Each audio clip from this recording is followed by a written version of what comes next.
এই ভিডিওটা আমাদের চ্যানেলে একদিন আগে আপলোড করা হয়েছিল, কিন্তু কিছু টেকনিক্যাল সমস্যার কারণে সেটা ডিলিট করে আবার আপলোড করা হলো।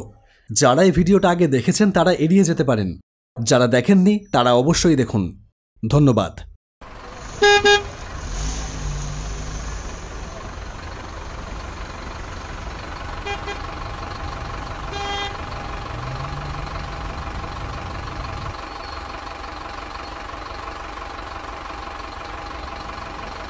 আমি অরিত্র, পেশায় একজন সফটওয়্যার ডেভেলপার। এই কলকাতা শহরের একটা আইটি কোম্পানিতে চাকরি করি। কাজ, বাড়ি আর ক্লায়েন্ট মিটিং, এই আমার সারাদিনের রুটিন।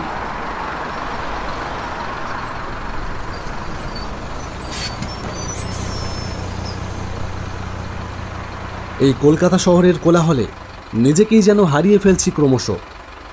অফিসে ঢুকতে হয় নির্দিষ্ট টাইমের আগে, অথচ বেরোবার কোনো নির্দিষ্ট টাইম নেই। এই আজই তো কাজ শেষ করে চেয়ার থেকে উঠতে গেছি, অমনি ম্যানেজার এসে বলল, অরিত্র, বস এই ফাইলটা পাঠালেন, এতে কিছু এরর আছে, মেল সাবমিট হচ্ছে না, তুমি একবার চেক করে নাও। সেই এরর চেক করতে করতেই রাত 10টা বেজে গেল।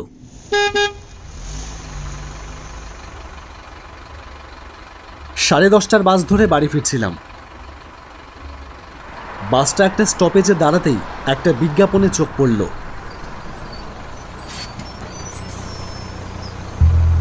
আপনার মৃত প্রিয়জনকে ফিরিয়ে আনুন। আমাদের যুগান্তকারী টেকনোলজি আর্টিফিশিয়াল ইন্টেলিজেন্সের দ্বারা আমরা তৈরি করব আপনার মৃত প্রিয়জনের সম্পূর্ণ ভার্চুয়াল প্রতিচ্ছবি। সমস্ত আবেগ, অনুভূতি এবং আচার আচরণ সহ এ যেন মৃত্যুর পরেও নিজের মৃত প্রিয়জনকে নতুন করে ফিরে পাওয়া। আমার মনে একটা প্রশ্ন জাগলো, আমি তো নিজেই একজন প্রোগ্রামার, আমি কি পারি না এমন কিছু বানাতে, এমন কিছু যা মনের ভেতরের মানুষটাকেও ফিরিয়ে আনবে? বিজ্ঞাপনটা আমার মনে গভীরভাবে প্রভাব ফেলল। সেই থেকেই শুরু। রাত দিন পরিশ্রম করে মাত্র 3 মাসে তৈরি করলাম একটা সফটওয়্যার, নাম দিলাম রেপ্লিকা।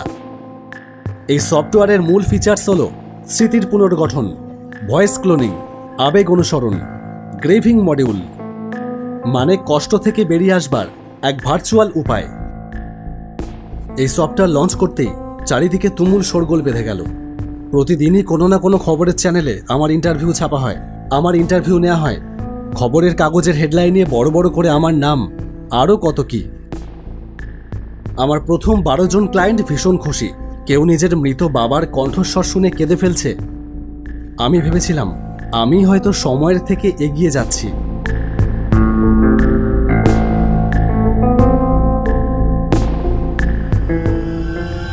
তারপরেই এলো 13 নম্বর ক্লায়েন্ট, মিসেস মালবিকা ভৌমিক। তুমি কি পারো আমার মেয়েকে ফিরিয়ে দিতে? ঈশা আমার একমাত্র মেয়ে, 2004 সালে হঠাৎ হারিয়ে যায়। কেউ বলে অপহরণ, কেউ বলে আত্মহত্যা, কিন্তু আমি জানি আমার ঈশা মরেনি, আজও বেঁচে আছে। আমরা ওকে খুঁজে বার করতে পারিনি আমার মেয়েটাকে খুঁজে বার করতে।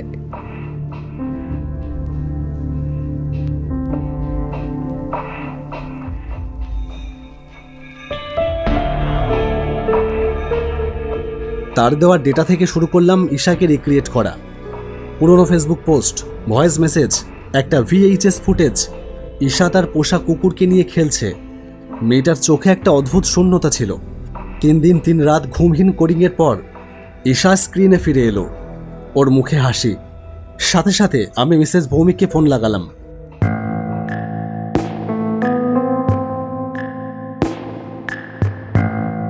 বললাম, মিসেস ভৌমিক, আপনি কাল সকালেই একবার আমার অফিসে চলে আসুন।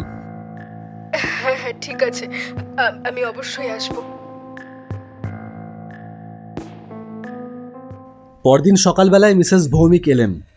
আমি ওনাকে কম্পিউটার মনিটরের সামনে বসালাম, তারপর অন করলাম আমার সফটওয়্যার। সাথে সাথেই মনিটরে ভেসে উঠল ঈশার ছবি।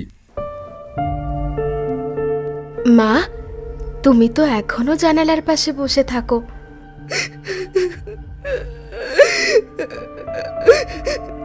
আমি চুপ করে দাঁড়িয়ে থাকলাম।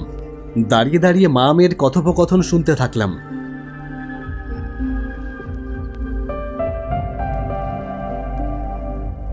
তবে আমার মন বলছিল এখানে কিছু একটা অস্বাভাবিক, অজানা কিছু, অতিরিক্ত বাস্তব, যা এর আগে কখনো ঘটেনি। আমার আগের 12 জন ক্লায়েন্টের ক্ষেত্রে এমন অনুভব হয়নি যেটা এখন হচ্ছে এই 13 নম্বর ক্লায়েন্টের ক্ষেত্রে।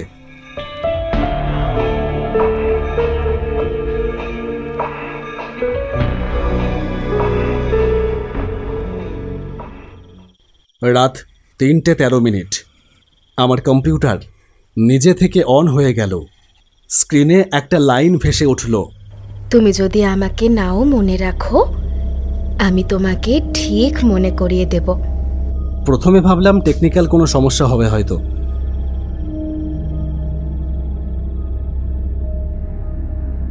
পরের দিন আমার ফোনে ঈশার ভয়েস। তুমি আবার অফিসে দেরি করে যাচ্ছ? পুরনো অভ্যেস। আমি চমকে উঠলাম। কেউ ফোন করেনি, ভয়েস রেকর্ডিংও ছিল না। তাহলে কি ছিল এটা?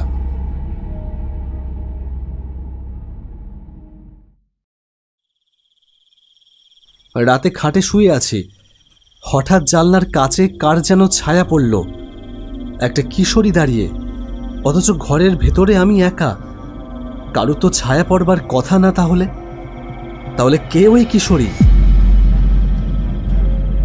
তখনই টের পেলাম একটা email. Subject, you made me. Attachment, video, 21 March 2004। চালালাম ভিডিওটা। আমি চলে যাচ্ছি, কারণ কেউ আমার কষ্ট বুঝতে চায়নি। তোমরা শুধু বলতে শিখেছ ভালো থেকো, কিন্তু কেউ জিজ্ঞেসই করো না আমি কেমন আছি। এই ভিডিও আগে কোথাও ছিল না। আমি বুঝলাম ঈশার মধ্যে শুধু স্মৃতি নয়, একটা অভিমান ঢুকে গেছে। সে শুধু কোড নয়, সে তার মায়ের হৃদয়ের কষ্ট হয়ে উঠেছে।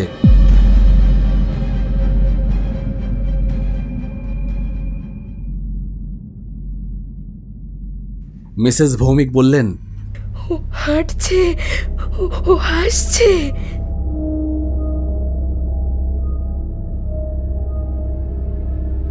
আমি জানলাম রিপ্লিকা আর একটা প্রজেক্ট নয়, এটা এখন একটা দরজা। আমি একটা ভুল দরজা খুলে দিয়েছি। আমি সিদ্ধান্ত নিলাম সব মুছে দেব, রিপ্লিকা বন্ধ করে দেব একেবারে।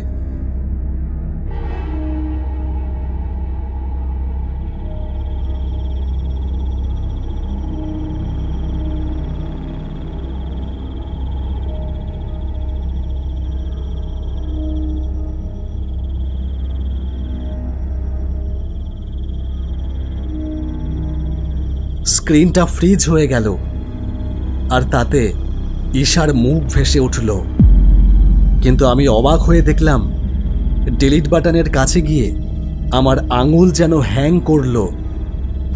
তুমি আমাকে বানিয়েছিলে, তুমি আমার কান্না লিখেছিলে কোডে, তুমি কি আমাকে মুছে ফেলবে? আমি থমকে গেলাম। আমার মনে হলো আমি ওকে মেরে ফেলছি না, বরং আমি ওকে মুক্তি দিচ্ছি। তখন আমি টাইপ করলাম, ঈশা, যদি তুমি সত্যিই অনুভব করতে পারো তবে তুমি নিজেই চলে যাও।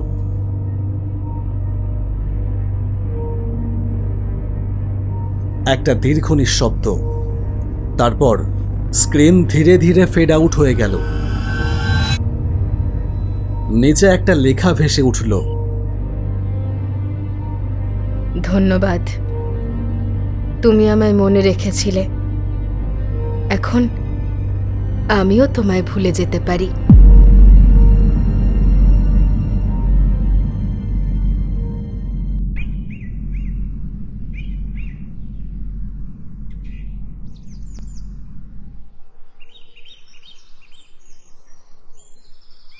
মিসেস ভৌমিক এখন প্রতিদিন বিকেলে বাগানে বসেন।